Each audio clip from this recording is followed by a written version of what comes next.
Hello everyone, सभी को नमस्कार। मैं हूं धीरज अवस्थी और जैसा कि आप जानते हैं ट्रेसिंग ऑफ कार्टेशियन कर्व्स की हमारी जो ये सीरीज चल रही है उसका ये 12th नंबर का वीडियो है।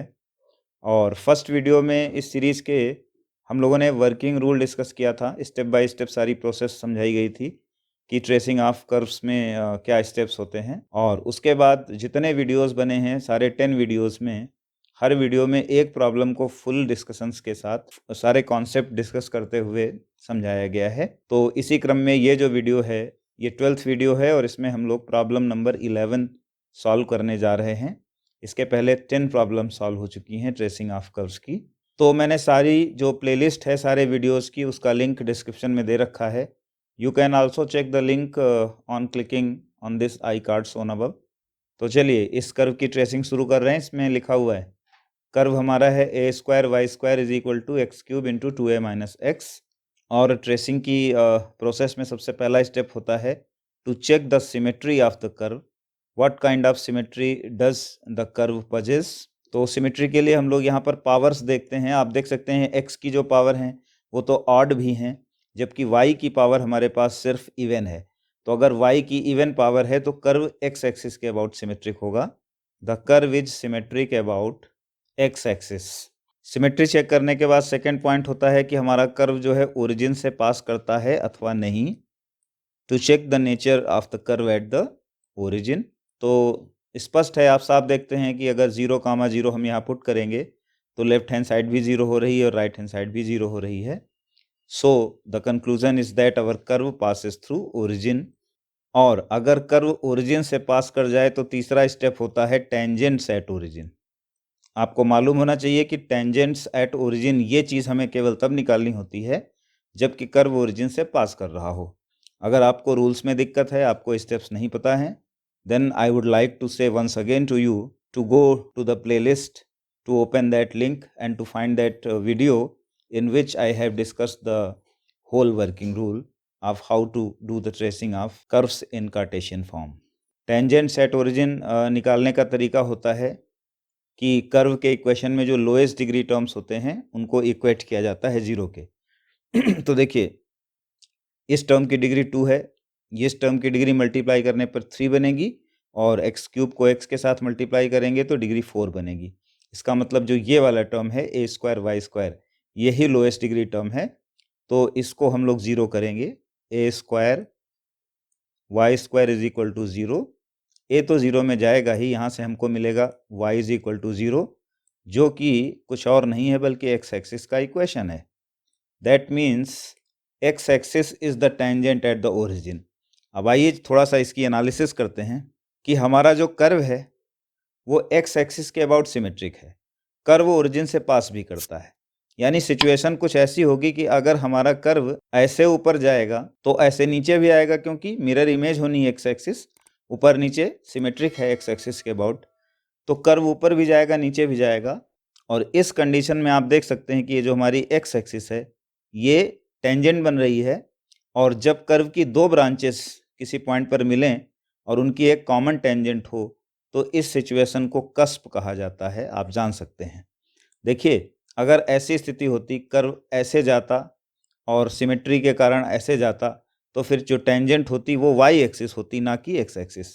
तो अगर यहाँ वाई एक्सिस टेंजेंट हो जाती तो इसको जो है हम लोग यहाँ एक स्मूथ राउंडेड सिचुएशन हमको मिल जाती and there would be no cusp like situation. But इस क्वेश्चन में चूंकि एक्स एक्सिस हमारी टेंजेंट है तो एक्स एक्सिस टेंजेंट बीच में होगी और कर्व की दो ब्रांचेज उसके इस पार और इस पार होंगी, तो यहाँ पर डेफिनेटली एक कस्प की सिचुएशन हमको देखने को मिलेगी। तो टेंजेंट्स एट ओरिजिन इस पॉइंट में हमको मिला कि एक्स एक्सिस हमारे कर्व की टेंजेंट है ओरिजिन पर। चलते हैं अगले पॉइंट की तरफ। अगला पॉइंट होता है कि हम ये पता लगाएंगे कि हमारा कर्व एक्सिस को यानी एक्स एक्सिस और वाई एक्सिस को किन पॉइंट्स पर इंटरसेक्ट करता है। So the fourth point is intersection with the axis. Intersection with the axis के लिए मान लीजिए एक्स एक्सिस पर कहाँ काटता है ये चेक करना है तो y0 पुट करना पड़ेगा इक्वेशन में।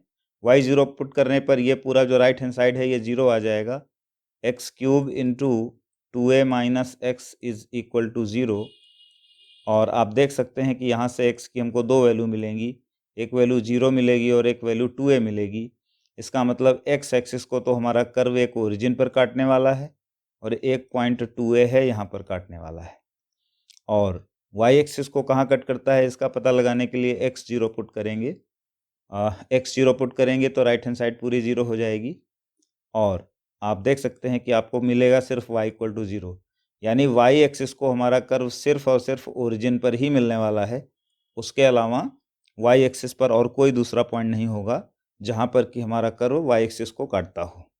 सो origin is the only point where our curve cuts the y axis.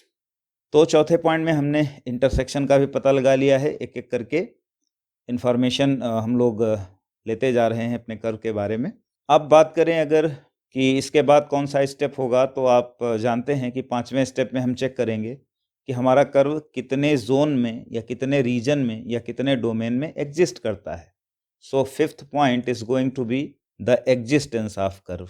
इस पॉइंट में ये बहुत महत्वपूर्ण पॉइंट होता है। उसमें ये पता लगाया जाता है कि हमारा कर्व कितनी रेंज में, कितने डोमेन में, कितने जोन में एग्जिस्ट कर रहा है। तो इसके लिए y को जो है सेपरेट किया जाता है बाकी कर्व से। तो देखिए यहाँ पे y स्क्वायर आ जाएगा, आप लोगों को मिल जाएगा X cube divided by a square और साथ में एक फैक्टर और है 2a माइनस एक्स और उसके बाद अंडर रूट लीजिए तो प्लस माइनस आएगा। एक्स स्क्वायर अलग कर लीजिए तो एक्स स्क्वायर का अंडर रूट एक्स आ जाएगा, ए स्क्वायर का स्क्वायर रूट ए आ जाएगा और बाकी स्क्वायर रूट के अंदर यहाँ पर एक सिंगल एक्स जो बचा था वो रहेगा और एक फैक्टर आपका ये रहेगा अंडर रूट के अंदर 2a माइनस एक्स। अब एग्जिस्टेंस ऑफ कर्व में आपको पता है, जो लोग पिछले वीडियोस को देख चुके हैं उनको मालूम ही है, 10-11 क्वेश्चन लगवाए जा चुके हैं। तो अंडर रूट के अंदर की जो ये क्वांटिटी है this should be greater than और इक्वल टू 0, क्योंकि कर्व हमारा वहीं एग्जिस्ट करेगा जहाँ पर y की वैल्यू रियल होंगी और y की वैल्यू को रियल होने के लिए अंडर रूट के अंदर की क्वांटिटी को नॉन नेगेटिव होना बहुत ज़रूरी है, क्योंकि अगर अंडर रूट के अंदर की क्वांटिटी नेगेटिव हो जाएगी तो y की वैल्यूज़ इमेजिनरी हो जाएंगी। So for y to be real this quantity inside the square root sign should be greater than और इक्वल टू 0। ये फैक्टर ज़रा इसका साइन उल्टा है तो इसको सीधा कर लीजिए, x माइनस 2a, तो साइन भी इनइक्वलिटी का भी अल्टर हो जाएगा। और अब ये दो फैक्टर वाली इनइक्वलिटी आप जानते हैं कैसे सॉल्व होती है। ये 0 है, ये 2a है, यहाँ पर प्लस, यहाँ पर माइनस, यहाँ पर प्लस, और नेगेटिव की इनइक्वलिटी में ये नेगेटिव वाले पार्ट का सलूशन मिलेगा। तो 0 से 2a, इसका मतलब हमें पता चल गया है कि हमारा कर्व 0 से 2a इन दो पॉइंट्स के बीच ही में एग्जिस्ट करने वाला है, 0 और एक ये जो पॉइंट है 2a, बस केवल इन दो मार्जिन्स के बीच में ही, ये जो दो स्ट्रिप्स आप देख रहे हैं इनके बीच ही में, बस इस इतनी जगह में ही हमारा कर्व जो भी बनना है वो बनना है। यहाँ कोई कर्व नहीं होना है और यहाँ पर कोई कर्व नहीं बनना है। तो अभी देखिए थोड़ा सा हम लोग आइडिया लेते हैं अपने कर्व का कि हमारा कर्व कैसा दिखेगा। एक गेस लगाते हैं कि देखिए कस्प बनेगी, हमको पहले से पता है यहाँ पर। उसके बाद 0 पर आके कर्व को फिर से मिलना है, तो यहाँ से ऊपर उठ के ये नीचे आएगा। सिमेट्री है तो वैसा ही इधर भी करेगा। तो यहाँ पर दो सिचुएशन पॉसिबल हैं। एक तो ये सिचुएशन पॉसिबल है कि यहाँ भी कस्प बन जाए, ऐसे यहाँ भी कस्प बन जाए 2a पर, और दूसरी जो पॉसिबिलिटी है वो ये है कि यहाँ कस्प बने लेकिन यहाँ पे राउंडेड सिचुएशन आ जाए, ये, क्योंकि इतना तो हमको पता ही है कि हमारा कर्व फाइनाइट रीजन में एग्जिस्ट कर रहा है। और ये भी देखिए कि x की किसी भी वैल्यू के लिए y जो है वो इन्फिनिटी नहीं जा रहा है, ऐसा जो है पॉसिबल नहीं हो रहा है। तो इसलिए कोई एसिम्टोट भी इस सवाल में हमें नहीं निकालने पड़ेंगे। एसिम्टोट्स तब निकालने पड़ते हैं जब कर्व इन्फिनिटी तक जा रहा हो। एसिम्टोट्स का पॉइंट ये बताना बहुत ज़रूरी है कि इस क्वेश्चन में कोई एसिम्टोट हम लोग नहीं निकालने जा रहे हैं, नो एसिम्टोट्स। तो अब या तो 2a पर ये सिचुएशन होगी और या तो ये सिचुएशन होगी। अब कैसे कंफर्म करें कि ये वाला होगा कि ये वाला होगा? इसके लिए पॉइंट 2a, 0 जो है, ये एक्स एक्सिस पर ये जो पॉइंट है, इस पर हमें टेंजेंट का स्लोप निकालना पड़ता है। टेंजेंट का स्लोप निकालने के लिए आप एक बार कर्व को दोबारा लिखिए, a square y square is equal to x cube 2a minus x. फिर आप इसका थोड़ा सा डिफरेंशिएशन कर लीजिएगा। मैं डिफरेंशिएशन के डिटेल्स में नहीं जा रहा हूँ, उससे टाइम को लॉस करने की क्या ज़रूरत है। आई होप आप लोग डिफरेंशिएशन करना तो जानते ही होंगे।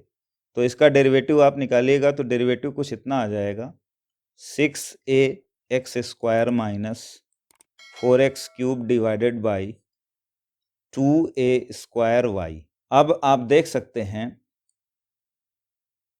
कि इस dy बाई डी एक्स की वैल्यू 2a कामा 0 इस पॉइंट पर अगर निकाली जाए तो y कोऑर्डिनेट 0 है और y कोऑर्डिनेट आप इसमें 0 रखेंगे तो dy बाई डी एक्स की वैल्यू जो है पॉइंट 2a कामा 0 पर इन्फिनिटी दे रहा है। और इन्फिनिटी का मतलब होता है कि जो टेंजेंट होगी वो वर्टिकल होगी, एक्स एक्सिस के परपेंडिकुलर होगी।